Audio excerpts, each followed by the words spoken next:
The tourist thought his antics were harmless fun. Armed with a snowball and his inflated ego, he crossed the line, literally and figuratively, hurling his frozen weapon straight at the face of a stoic royal guard. Certain that his status and bravado would shield him from consequences, he laughed at the crowd's disapproval. But when the guard took a single deliberate step forward, breaking protocol, the air around them froze. What happened next shocked everyone watching, and taught the tourist a lesson he'd never forget. Let's rewind to where it all began. Winter in London had settled in, with delicate snowflakes drifting lazily onto the streets. The gray sky and crisp, frosty air created an ideal backdrop for a day at Buckingham Palace. Beneath the towering gates and historic architecture, the iconic royal guard stood tall and unwavering, their vivid red tunics and towering black bearskin hats forming a stark contrast against the monochrome palette of the season. Among them, one particular guard, tall, in his early 30s with piercing blue eyes and a chiseled jaw, stood as still as a statue at his post. His expression was unreadable, his form unyielding, as though he were sculpted from stone. Tourists bustled around, snapping photos and pointing excitedly at the seemingly immovable guards, the thrill of the moment apparent in their chatter. Among the crowd, a loud, flamboyant figure quickly attracted attention. A man in his 40s, clad in an eye-catching red jacket and a Make America Great Again baseball cap, wove through the gathering, occasionally stumbling.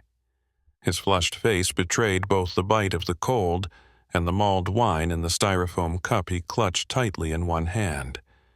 In his other hand, however, he held something far more mischievous, a compact snowball.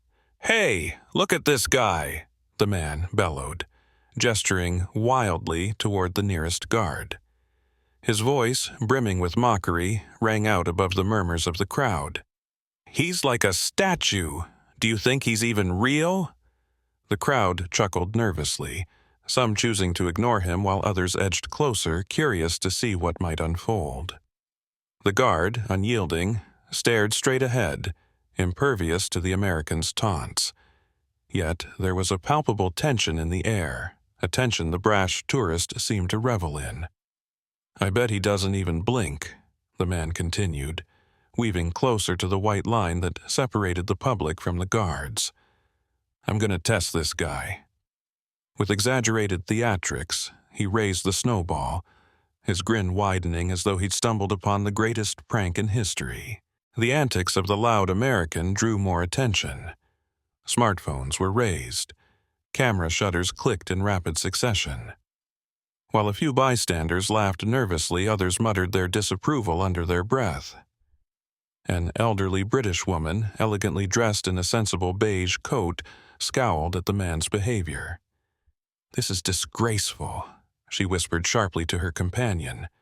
"These men represent our history, our traditions, and that fool treats them like some sort of circus act." The man caught wind of her comment and shot back with an exaggerated shrug and a grin. "Relax, lady," he said loudly, his words slurring slightly. "It's just a bit of fun. What's the harm? He's not going to do anything." Turning back to the guard, the man's grin turned into a wide, mischievous smirk. "Hey, buddy, smile for the camera," he yelled, waving the snowball as if it were a trophy. But the guard didn't so much as flinch.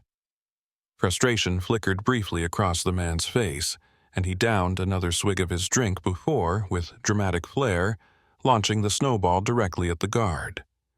The snowball struck the guard's towering bearskin hat, bursting into a fine spray of white powder.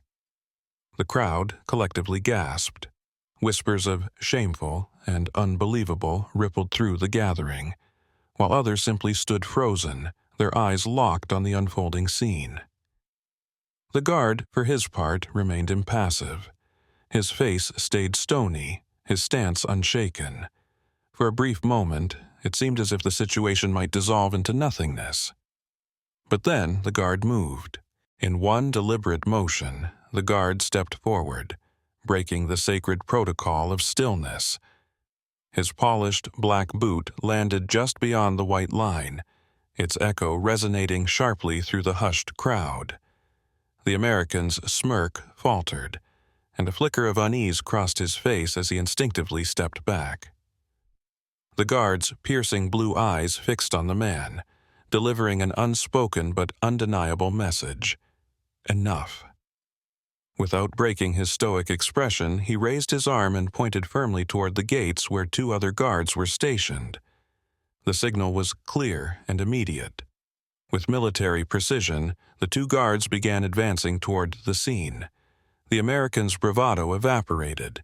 His raised hands trembled slightly as he stammered, Whoa, hey now, it was just a joke." He shuffled backward, his voice betraying a nervous edge. "No, need to get all serious about it." The advancing guards didn't break stride. One of them, a broad-shouldered man with an air of authority, addressed the tourist with calm but unmistakable firmness. "Sir, you have violated the boundaries and disrespected a royal guard. You are to leave this area immediately." The crowd murmured in approval as the guards maintained their composure. Some bystanders openly jeered at the American, while others filmed the scene on their phones. "Serves him right," someone muttered. "Absolute disgrace," another added, as one guard lightly but firmly gripped the man's arm to escort him away. The once bold tourist offered only meek protests. His swagger was gone, replaced by a sheepish, almost pitiable demeanor. The crowd parted to let the guards through, with a smattering of applause breaking out in their wake. With the troublemaker removed, the first guard returned to his post. He straightened his hat, adjusted his stance, and resumed his position with unwavering precision, as though the entire incident had never occurred. The crowd, still buzzing with energy, exchanged hushed remarks filled with admiration. "That's professionalism for you," one man said. Nearby, a little boy in a bright red scarf tugged at his mother's hand, his eyes wide with wonder.